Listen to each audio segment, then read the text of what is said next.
Good afternoon, everyone. I would like to welcome you to the Divine Intervention. I am your host, Earlicia Young. I pray that this week, your weekend thus far has been blessed.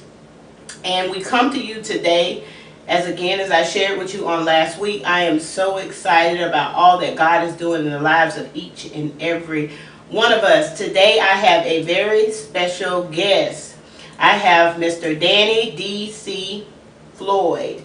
Today he is just going to elaborate just a little bit on his story. We all know that behind all the fortune and fame that there's always a story.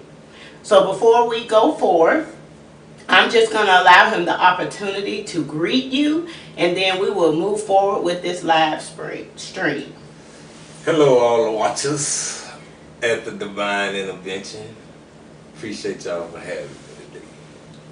I'm D.C. Floyd, Williston native, Williston raised, barber, and owner of Country Boy Cuts, well, co-owner of Country Boy Cuts Barbershop and Salon in Williston, Florida. All right, well first we're going to start out by just asking you just to share a little bit just about yourself. You said that you're a native of Williston. I'm sure that just throughout your life that you have faced some challenges, and if the truth be told, we all had a point in our life where we felt like we hit a roadblock. So is there something that you would like to share with us just to maybe encourage someone who may be trying to find their way in life and maybe, just ready to give up? Just a little encouragement. Uh, the best encouragement that I would have would be to find someone older in life who, one, you can talk to, and two, who will listen. You lucky if you'll find one that'll share they experience and knowledge with you, but I myself took it upon myself to find a lot of views of older people who woke up every morning and went through the struggles and strifes of life, and all of them different, but in all of them they have the same similarities in sacrifice and struggle and pain and happiness, So I would say try to get somebody older in life, because one, if they older in life, that means they still living. Yes. So that's the objective while you're on earth, is to live. Yes. And hopefully live to the best of your ability. So if they share with you their wisdom, a lot of times they have made a lot of mistakes too, which we all will make. But it's how you approach the decisions after making the mistakes and how you handle them. What a lot of us need to learn how to better ourselves. So that would be the advice I give: find you somebody older and ask them questions. Be open and honest with them if you can confide in them. You can't confide in everybody, but there are those that are earthly willing to help your soul with wisdom and knowledge if you ask. Because if you don't ask, you'll never get fed. That's my mentality. That's what I would say. So what were some of the struggles that you faced? It's funny you say that about finding someone older than you, because the majority of the time that I have down, I spend with women much older than myself. And a lot of times I ask myself, why, are you always around older women? And I hear outside people, you don't ever do anything. All you do is just hang around old people. You act like you just an old lady or something like that. But the thing is, like you said, wisdom. They can tell me something. And a lot of times, some of you don't want to hear, but you hear it. But you understand, sometimes it's not for that moment. It's when you get in that place and it's like, I remember. So just getting back, what were just some of the struggles that you faced? Let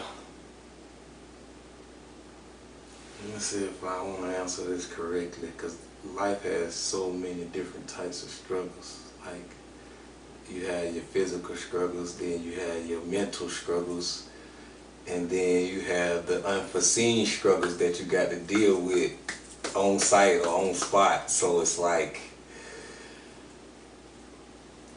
I would have to say a lot of my struggle came from being rebellious and disobedient. Because you came from good, right? Yes. A lot of us do. I had the very best upbringing. It wasn't the most rich. It definitely was not the most lenient. But I appreciate the way my mom and them raised me, but it was very tough as a child to be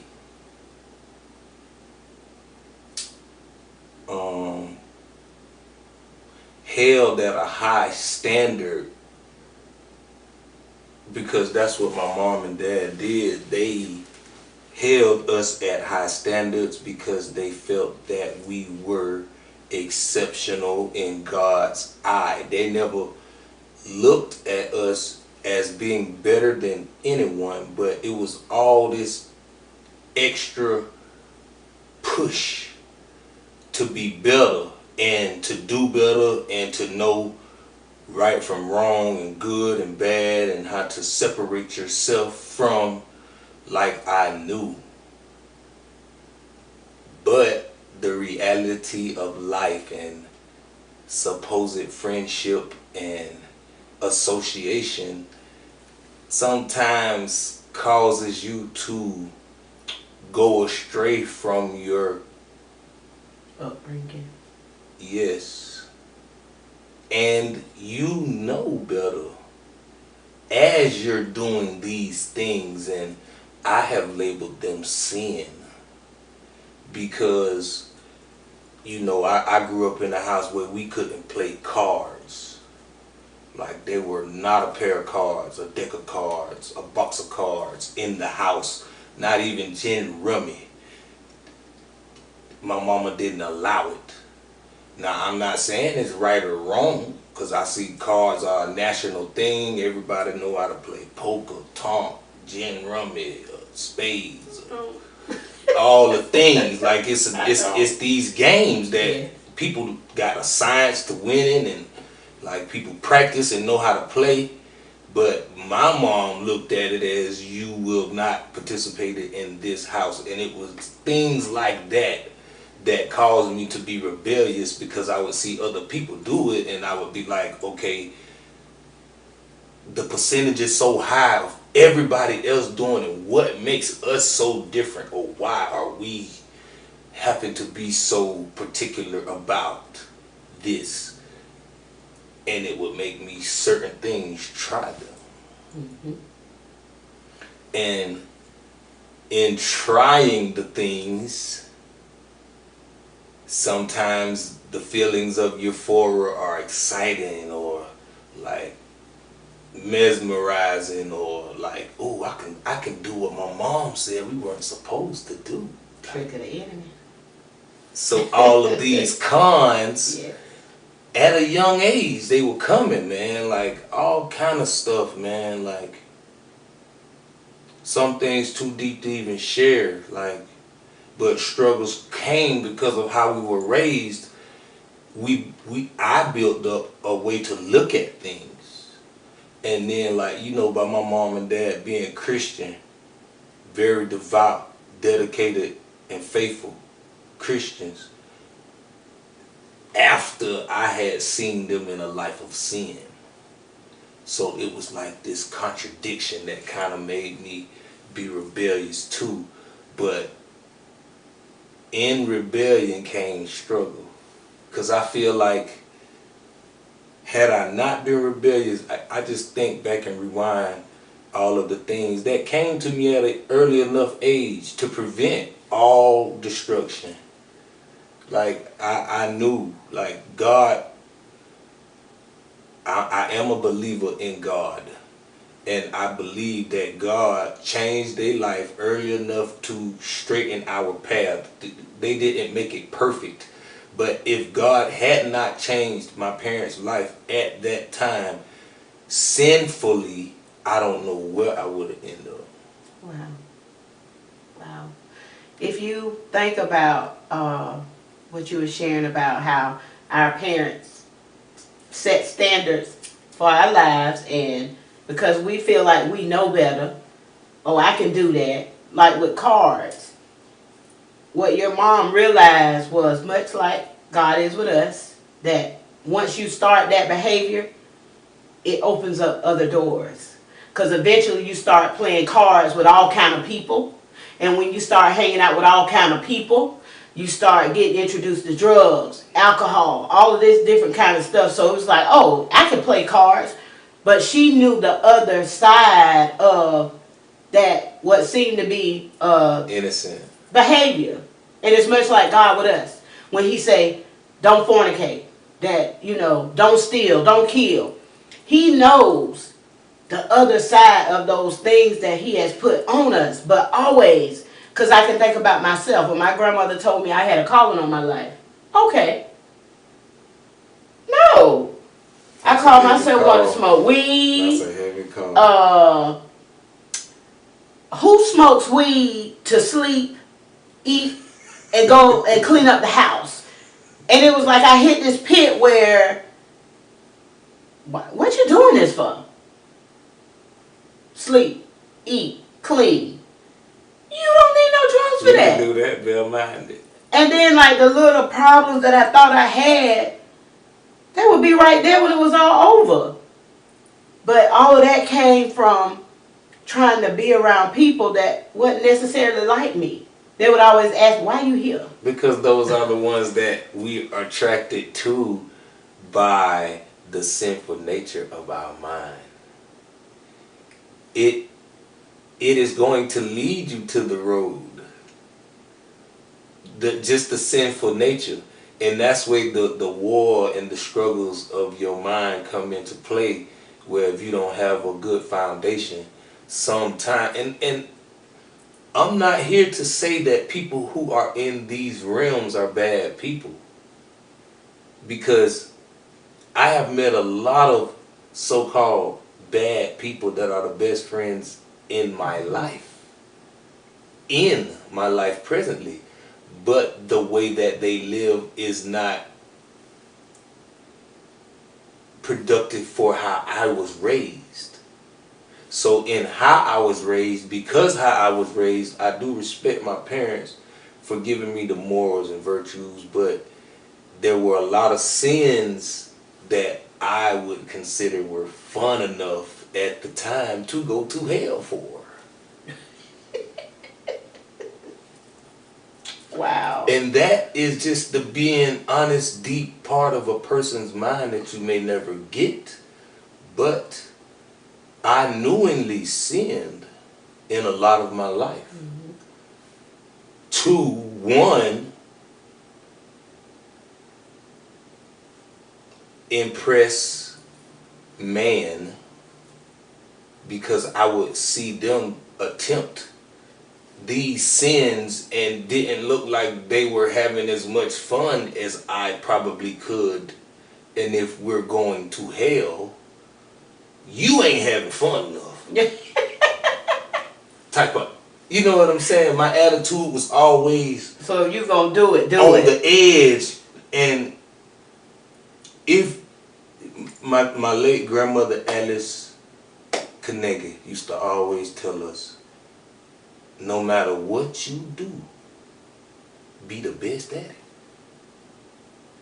I don't care if it's sweeping the floor or painting the house or cutting the hair or whatever, and you have so many things. There's no limitation. But whatever you do, be the best. And unfortunately, I'm guilty of taking that into the negative realm of my mind. When I was sinning, I wanted to get away with the most sin. So you real deal dove in. Like, have you ever swam at an Olympic-sized swimming pool? Mm-mm. I done seen one, but I know. Have you ever seen the high diving board with the spring? Mm-hmm. You know how they run up to it, bounce again, and jump as high as they can. Wow. You know, usually you're supposed to put your hands down to protect yourself going into water. But I used to like to jump off the high dive and do my hands on my side and go in head first, literally. Wow. As a young child. So in life, I adapted that same mentality when I went into the street. Wow. Literally head first. If you gonna kill me, I'm ready. Wow. I considered myself as the sacrifice at one moment of life. I was prepared to die. I had all of these negative intentions to try to do to set my family up for life type of thing. So when it came to the guns and the drugs and the bullets, because a gun is nothing without a bullet. Yes. And I was prepared to take those bullets and insert them into people at that moment because of rebellion. I knew better. Wow. But since I'm on this side, my granny say you will go to hell, son. If I'm going to hell, Miss Young, I'm going to need to rack up all the fines that hopefully when I get there, I can take that over too. Wow. I tell people oftentimes, your mind Is a powerful thing. So you got the mind that hook up with what you see when you know they say don't believe nothing you see, and then what you hear, and all three of them get together, and then your heart ain't where it need to be. It create a mess, and people they see you in this state, but it's like they don't understand. It started here. In the mind. I came from good. I came from great.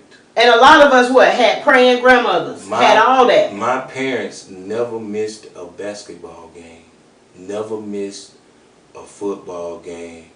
My mom was a school bus driver for the same job for 30-something years and retired. My daddy was a custodian in the same county for 30-something years and retired. Like, I came from a loving, nurturing home, but the society that I grew up in looked and frowned upon that.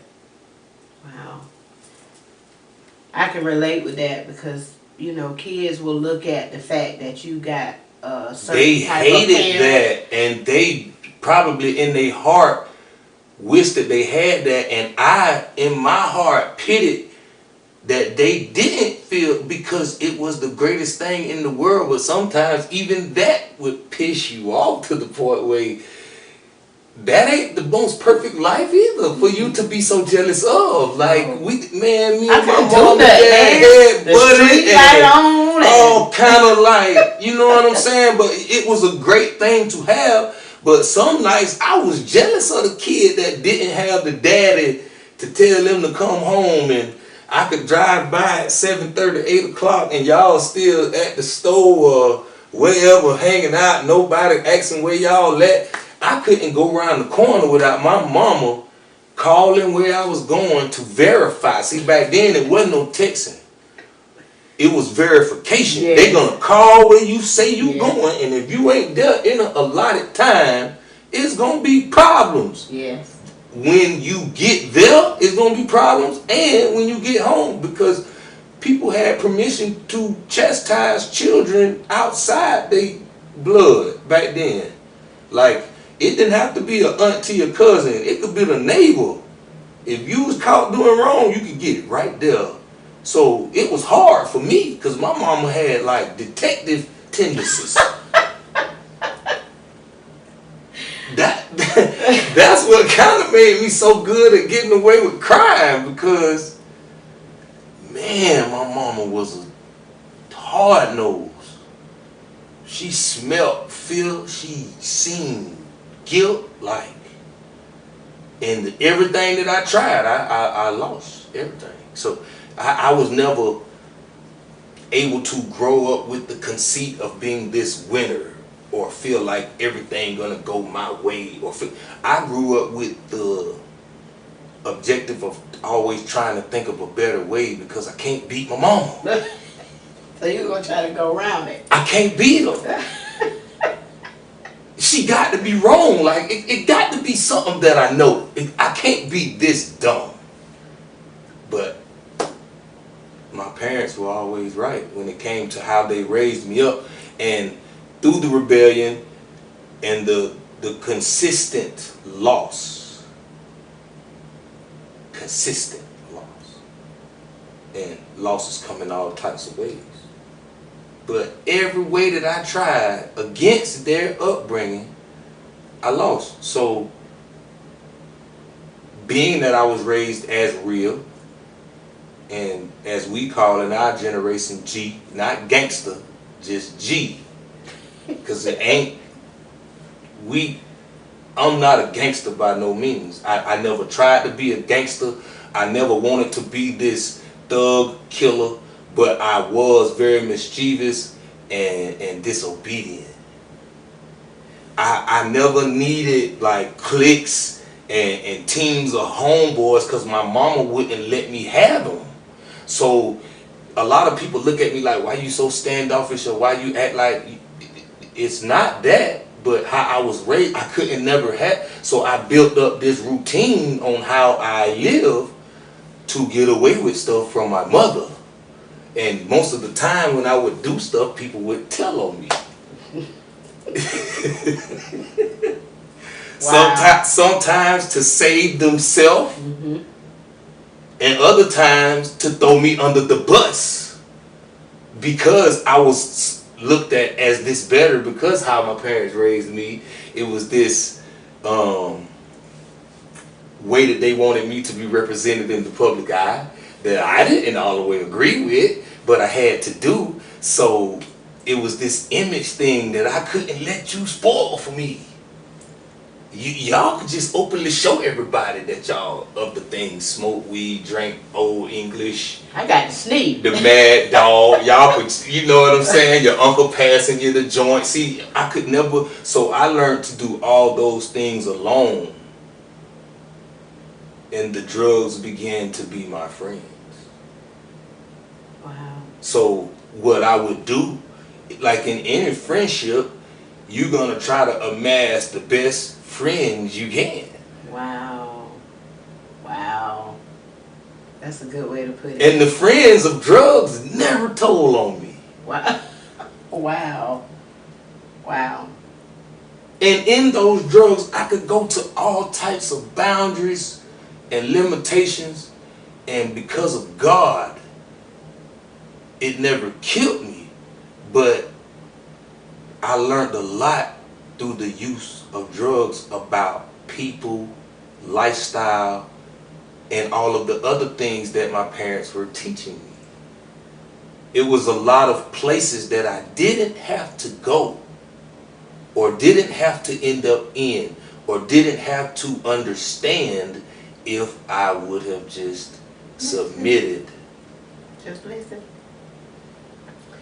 And the truth of the matter is, that's true for a lot of us. And we know better. We know better, man. It's like driving down the road going 100 miles an hour. At what point? I can drive 100, but you need good tires on them. See how you make it an exception of it? Until the police jump behind you. Then you ready to get the ticket. It's like accountability. Yes. In life, we as people must have accountability, and you can't put your accountability on nobody else because you came here alone. Yes. That's true. But that's what tends to happen nowadays in life is a lot of people tend to congregate without accountability. And then in the congregation when stuff go down, if ain't nobody been certified as accountable, that's when the storm comes. Accountability. I've learned in dealing drugs and with people, I like to sleep at night because I hardly ever get sleep. When you are a person that's a dedicated person, and dedication comes with a lot of characteristics, because when you dedicate to something, you're going to put rules and regulations on how to keep dedicated to this thing, and you're going to lay out outlines and guidelines. And a lot of people aren't dedicated to being understood in what their position is, and then people are manipulating these people's dedication and expecting them to be loyal to only turn their back against them in the end. Which is another place where I've been. Like, I was dedicated to people because my parents, in a marriage of 43 years, have been dedicated to each other. So I watched loyalty, dedication. I don't know if they perfect. I don't know if they had flaws and stuff, but from what they displayed, it was this team effort to raise us 6 kids.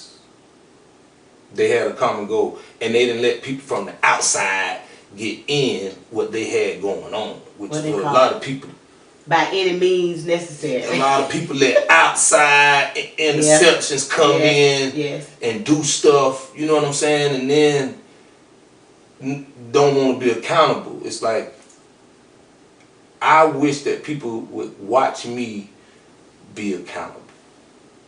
I'm doing my best. No, I ain't perfect, but just like I'm saying, if I am speeding with them good tires and thinking I can get away with it, and that officer clocked me, if you wrong somebody, you know, be accountable. Mm-hmm. That's the only way your life is going to change. Mm-hmm. But you got a lot of people who they'll put it on other people. They won't accept responsibility for, like you said, whatever you gonna do, be good at it. I can think about my dad passed in November. Sorry for that. A video that he made on Snapchat. Your daddy made a snap. Yeah, my daddy made a snap. But what he was saying was, he was introducing himself to Snapchat. He told him who he was. He said, I ain't nothing to be messed up with. If you don't like it, stay from around me. So after he passed, I continued to listen to that over and over and over and over. And I said, you know what? I'm Earlicia Young. I'm from Stark, Florida. Start. I ain't nothing to be messed up with. If you think I'm boring, if you think I'm too churchy, whatever it is that you think about me, I'm me. And if you don't like it, stay from around me. Is that easy? And even after my daddy has transitioned on, something that he said still matters. We walk around here trying to be what people want us to be. And it sounds like to me what you were saying was you tried to be what you thought you could be. Not understanding that your parents, they knew you better than you knew yourself. Much like who? God knows us better than we know ourselves. And they always trying to shield us. And it's the same thing with our children. Most of them, they eventually rise to the occasion, but it's that season when they don't want you to tell them nothing. And it's the same thing if you want to flip that to the church. They want you to be what they want you to be. I'm sorry, there's no owner's manual to life. Or Christianity, or being a saved person. Period. You make a mistake, you learn from it, you help somebody. Because somebody's either getting ready to make that same mistake, or they done made it, but they look at you and they realize, you know what, if they've been in that place, I can make it too. But we so closed in. And the way that I see it is, if you doing a thing and that's behind you, you should be able to talk about it. Right. You should be able to share whatever that is with somebody so that they'll know they can make it too. But at what point after all of that, you know, I'm going to do DC, did you realize, look, mom and daddy was right. I need to straighten up and fly right. When I was homeless, sleeping outside in the cold, watching headlights pass me by all night. That's when I learned. So the light clicked on. I had gambled with it all kinds. I had heart attacks, kept putting coins in. I had misfortunes, friends die, still putting coins in. I did a lot of county jail time, but I never went to prison. But even in that, I would like be amazed because some of the stuff I would get away with, it had to be God, because some of my homeboys went to prison for way less, but I would just continuously gamble.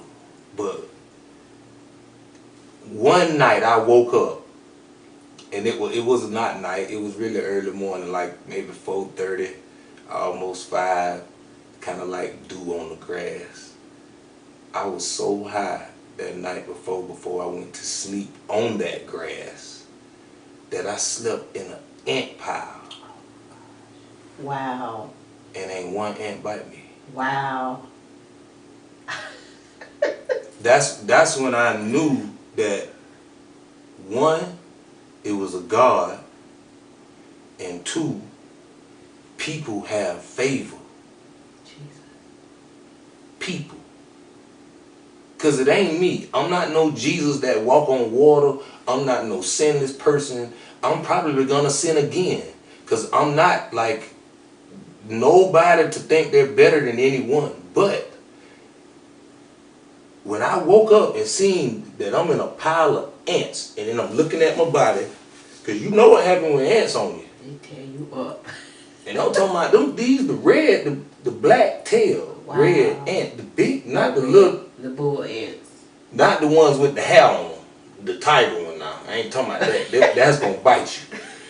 But the point is, God has people that He gonna cover through all of your disobedience, wondering when are you gonna see your purpose, or when are you gonna ask Him for your purpose?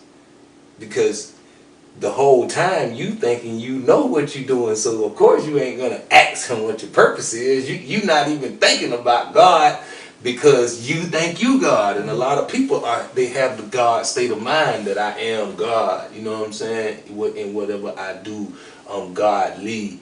And I understand and I respect that, but I just feel like you are covered by the supreme being God, who says He is who He is, whatever He is. But that night, even though I didn't stop using, it clicked like, boy, this ain't where you supposed to be. Like, and you done did it all. Like, you done been out here, you done went from top to bottom, you done like surpassed all of the people's ambition on getting to the top. Like, in all facets of negativity, I was basically closest to the sources you're gonna get without dying. And maneuvering and elevating through these levels of negativity, whether you want to call it up, or my preference is to call it down, to the deepest level of the basement, and God allow you to walk back up. Wow. You don't have to run. No one's chasing you. You're not forced out. But because you, as a person, God gives you your own mind and the ability to decide, no matter how bad or deep you're in, to decide that this is it, and we're going to go that way. Now, the objective in me is to see how far that way I can get. Wow. Because I went, when I had the second heart attack, it was right before I got married, but I had the second heart attack. It was a mild one, but it was still a heart attack. It's because I was still trying to do it my way. Wow. I was like, and I learned that in 2014. That was the last heart attack I had. In 2014, I was like, okay, so even though you think you can dibble and dab like everyone else does, you can't. And ain't nobody gonna nobody but you and God. See, that's where the accountability come in, because ain't nobody gonna nobody. You could totally get away in the public eye with what you're doing, but if it ain't right by you, God gonna make you accountable for it. And I'm trying to make life accountable for me in a positive manner, the same deep way I went negatively. And I truly believe in my heart that the people around you, they see your passion and your pursuit. They see that, you know, I remember when, man, but now look, and it's like they see, and when people see that change, they want to support whatever it is that you doing. But in order to understand where I am now, you got to understand where I come from. Listen, it is still hard not to do wrong. Very much so. And man, because it's a creature of nature and habit, and those things, they have these strongholds in your mind that like constantly toil at you.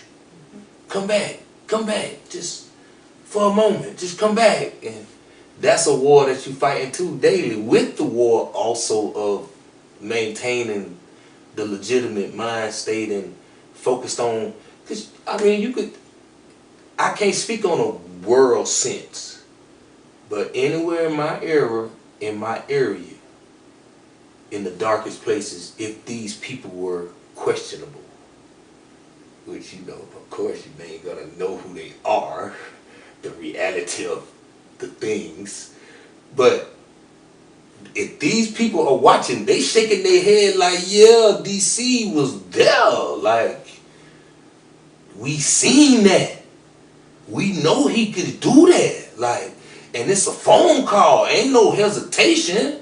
So to see him separated but not thinking he better than nobody, I'm still able to interact and speak, and because they say you can't continue to have the same place as friends. That's not true. That is not true. You must separate to build strength. Yes. You have to get from around those things to build up the strength. But once you build the strength, it is okay to go back around those things to show them the light that God has in you, to bring them out too, because there is no man supposed to be left behind. That's what the word says. When you clear your mind, it's not for you to down talk or look like you're better than. It is to elevate yourself. That may seem to look better than, because you may not feel that you can do the same thing. You can buy some nice threads. You can wear a hat. You can put glasses on and pay for them yourself, coming from not being able to buy a soda. You don't have to look down at somebody for elevating themselves. What it should do is motivate you, because that's what it did to me. When that night woke me up and I started seeing the people that I had in my life, because you have all of the assets in your life. It's just up to you to see them and begin to use them. But once I seen that, man, I know this dude that do this, and I got this lady that do that, and my auntie can help me do this, and I got a cousin that do that, and only reason these people not helping me because I'm not doing right by myself. That's it. But God got everything around you that you need, so once you find it and you see it, use it to succeed. And that's what I'm trying to show. Like, it will be an amazing, impossible feat if God take me from where I was and publicly show people. This is what I can do.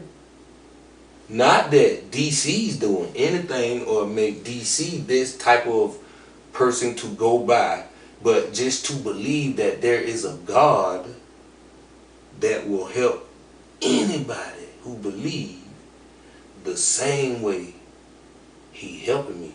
Now, is my life perfect? No. I'm continuing to work on things that I need to do to better myself and make better decisions. But from where I came from, it is amazing to know how powerful God is if you just have the faith of a mustard seed. And the whole thing too is, DC, that we all got a process. Yeah. And we may not think so, but it says that before we even were created, he already knew everything about us. So he knew about all of the humps and bumps. He knew the times that we were going to go left, right, front. He knows all of those things. But sometimes our mind tells us what? You the only one. Ain't nobody else dealing with this.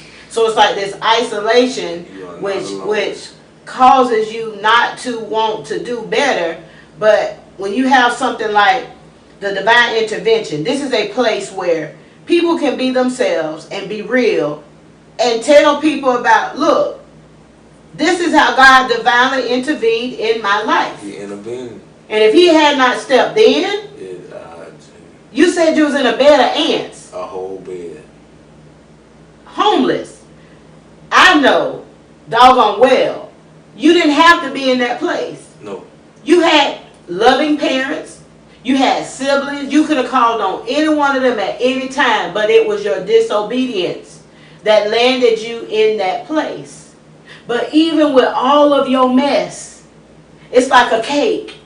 You put all of those different ingredients together, and that's what God does for us. I will take your mess and watch how I work this miracle. And when I look at your life, that's what I see. Every young man should know that there's no matter where you've been or what you've done or where you presently are, all you have to do is make up in your mind that I want to change.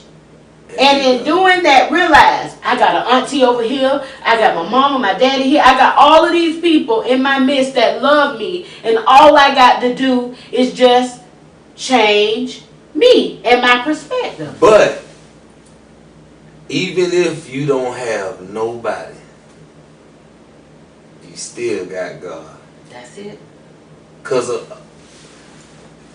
me being a barber, I see so many people that have so many different stories, and some of them are parentless, some of them are, they done lost several children. And it's hard for a parent to bury one, but for a parent to lose several children horrifically, like people have these lonelinesses in life. But I'm here to tell you that it is a God, even in that, that will give you peace and joy. And it ain't always peaceful, but the moments do come through God. Like, I'm a firm believer, he would never put more on you that you can bear than you can bear. And sometimes it be heavy, but you're gonna wake up tomorrow. Yes. It's like you got a path, you have two paths. You do it your way, which we know the enemy of our soul, he's gonna help you do it to the best of your ability. And then you got this way that is very narrow, but as you begin to walk this way, it's like, okay, God got me for real. Like, I'm in rooms that I never even been. I got people that was, when they see me coming, like, uh-oh, there you go. Now they ready to come on board with what I'm doing. And it's all because I decided. I'm reminded of a GPS. You know that little aggravating voice? Turn left. Go down 2 miles and turn left. And then if you go the wrong route, make a U-turn in 1,000 feet. Yeah. And she keep going on and on. It's the same way. There's always that thing saying, you need to make a U-turn. You done went the wrong way. Constantly. But we get so distracted and just so caught up in the things that come with this life that we ignore it. We have a compass. We have a guide. But we have to decide within ourselves that that ain't for me. Yes. Life is about choices. You can choose or you can lose. It's about choices. Whatever you decide. If you're going to be good, be good. If you're going to be flawed, be flawed. If you're going to be bad, be bad. But whatever it is, stand for it. All right. Period. And it's much like, I got to go back to the church. If you're going to be saved, be saved. Walk in love. Love don't discriminate. Right. So if you're going to be that, be that. But if you're going to be in the world, be in the world. Don't be trying to be church on Sunday. Then Monday through Friday, you in the world. And then Saturday, you realize you need to get it together so you can go back in front on Sunday. That's why so many people are confused, because they don't have that example anymore to follow, because they see so many people this way, that way. They don't know what to believe. But I just hope on today that it was just something shared that encouraged you to just take inventory of yourself and your life and also the people around you. Because one thing that we didn't talk about was when we make choices, it affects everybody. Yes. It affects everybody. So just be encouraged. We all have a process. It's a song that I love to hear it. I started from the bottom, but now I'm here.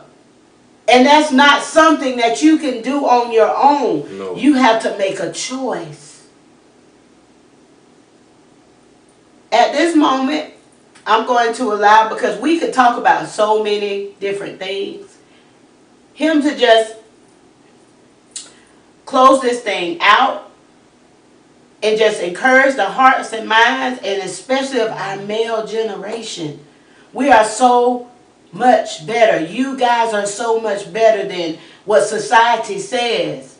All you have to do is make your mind up, and you can do anything, no matter what it is. And like he said, if you don't have nobody else, you got God. Period. I just feel like if I could leave anything with anybody, kid-wise, adult-wise, teenagers, man, we have to work together as a unit in order to succeed in life. There should be no competition. It only should be trying to perfect your best.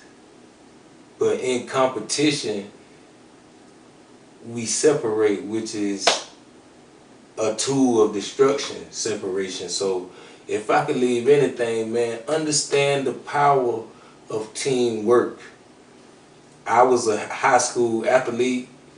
I loved to practice because practice always prepares you to play. And in practice, you have to practice hard. So that's how you get these star athletes. Like, they go over and beyond. And if we do that in teamwork together, the world is a better place. That's all I gotta leave. Let's work together, man. Stop competing. Perfect yourself, but let's work together. Again, I'm your host. This is DC, better known as Danny Floyd, Williston, Florida. Country boy. This is the Divine Intervention. I love you all. Join me on next Saturday at 1 o'clock. Be blessed.